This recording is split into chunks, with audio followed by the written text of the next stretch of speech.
అదే RTV app వార్తల్ని క్షణాల్లో చదివే అవకాశం ఉంటుంది. ఒక న్యూస్ పేపర్, ఒక టెలివిజన్ ఛానల్ మీ చేతుల్లో ఎప్పుడూ ఉంటాయి. రాష్ట్ర వ్యాప్తంగా చేపట్టిన కార్యక్రమంలో భాగంగా గౌరవ ముఖ్యమంత్రి గారు మంత్రులు సహాయ సహకారాలతో ఈ రోజు భద్రాచలం నియోజకవర్గంలో ఎన్ఆర్జీఎస్ కింద 5,90,00,000 రూపాయలని శాంక్షన్ చేయడం జరిగింది.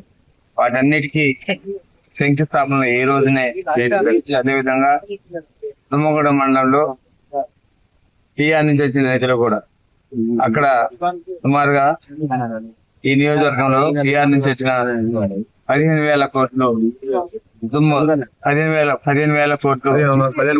15 కోట్లు మన నియోజకవర్గానికి వెంకటాపురం, వాజేడు, దుమ్మగూడెం, చర్ల, భద్రాచలం కలిపి 15 కోట్ల రూపాయలు గౌరవ మంత్రివర్యులు సీతక్క గారు ఇవ్వడం జరిగింది. అక్క ఇంకా నాకు సరిపోవంటే ఇంకా 10 కోట్లకు ఎస్టిమేషన్ వేసి ఇవ్వండి. ఎందుకంటే గత 10 సంవత్సరాల నుంచి మన నియోజకవర్గం భద్రాచలం నియోజకవర్గంలో ఎటువంటి అభివృద్ధి జరగలేదు. వాస్తవంగా ఆ రోజు మనం ఆనాటి ప్రభుత్వం మన మీద దృష్టి పెట్టలేదు, ఇక్కడ జరగలేదు.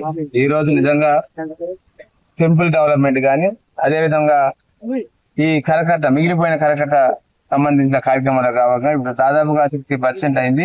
ఇంకా హైవే మన ఎన్హెచ్సి వారి పర్మిషన్ కొరకు ఆగింది. అది కూడా ఈ సంవత్సరంలోనే కంప్లీట్ చేస్తామని మనవి చేసుకుంటూ ఈ రోజు భద్రాచలంలో చాలా వరకు డ్రైనేజ్ కానీ రోడ్డు వ్యవస్థకు అస్తవ్యస్తంగా ఉంది. ఇది పవిత్రమైన ప్లేస్ లో ప్రతి ఒక్క డ్రైనేజ్ సిస్టాన్ని కూడా మొన్న కూడా ఒక దాదాపుగా 2 కోట్ల రూపాయలతోని డ్రైనేజ్ ని పంచాయతీ నిధుల నుండి డ్రైనేజ్ స్ట్రీమ్ లైన్ చేయడానికి గత 5 రోజుల క్రితం ఓపెనింగ్ చేయడం జరిగింది. కొన్ని కార్యక్రమాలు అంతకుముందు సిడిఎఫ్ నిధుల నుంచి మన నిధులు రిలీజ్ చేయడం జరిగింది. అవి దాదాపుగా 1 కోటి రూపాయలు. అవి కూడా శంకుస్థాపన చేశాం.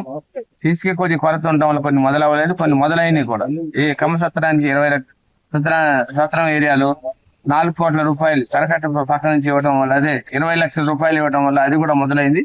అది కూడా కంప్లీట్ అయిపోతుంది. అలానే మన భద్రాచలంలో డ్రైనేజ్ వ్యవస్థలో చాలా వరకు ఈ డ్రైనేజ్ వ్యవస్థని స్ట్రీమ్ లైన్ చేస్తానని మనవి చేసుకుంటూ మనకు పరిశుభ్రత ఉండాలంటే మీరందరూ ఇళ్లలో ఎక్కడున్న వాళ్ళందరూ కోఆపరేట్ చేయాలి. ఎందుకంటే చాలా వరకు కొన్ని ఎలుగులు పోతాయి, కొన్ని కొంత మన కాంపౌండ్ వాల్స్ కూడా కొద్దిగా డ్యామేజ్ అవుతాయి. ఖచ్చితంగా మీరందరూ కోఆపరేట్ చేస్తే భద్రాచలంని సస్యశ్యామలంగా చేయడం, పరిశుభ్రంగా చేయడంలో నా వంతు ఉంటుందండి. మీరందరి కోఆపరేషన్ తో భద్రాచలం అంటే ఒక పవిత్రంగా ఉంది. ఎక్కడ చూసినా పందులు, డ్రైనేజ్, తుప్పలు ఇవే ఉన్నాయి. వీటన్నిటిని కూడా స్ట్రీమ్ లైన్ బాధ్యత తీసుకుంటే మనం చేసుకుంటే మరిన్ని వీడియోస్ కోసం ఛానల్ ని సబ్స్క్రైబ్ చేయండి. లేటెస్ట్ అప్డేట్స్ కోసం వాట్సాప్ ఛానల్ ని ఫాలో అవ్వండి. అండ్ లింక్ డిస్క్రిప్షన్ లో ఉంది.